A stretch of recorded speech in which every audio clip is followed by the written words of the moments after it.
Hello বন্ধুরা, কেমন আছো? আশা করি তোমরা ভালো আছো। হ্যাঁ বন্ধুরা, দেখো আমরা কোথায় চলে যাচ্ছি। আমরা যাচ্ছি এখানে বন্যা দেখতে। আমাদের কল্যাণীতে বন্যা চলে এসেছে।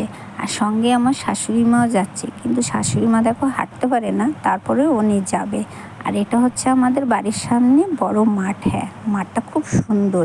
এখানে সবাই সন্ধ্যার সময় বিকাল দিকে এসে বসে, সবাই আড্ডা মারে। আমরাও মায়ের সাথে এখানে এসে বসি। হ্যাঁ বন্ধুরা, এই দেখো সবাই চলে যাচ্ছে বন্যা দেখতে, আমিও চলে যাচ্ছি বন্যা দেখতে।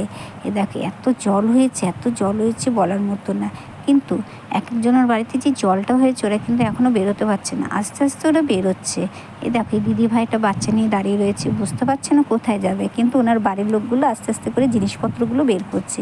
আর এখানে দেখো জল, কতটা জল এসছে। এই বাড়ির লোকগুলো তো সবাই বেরিয়ে গেছে, যখন দেখেছে আস্তে আস্তে করে ঘরে জল ঢুকছে তার আগেই এরা সবাই বেরিয়ে গেছে।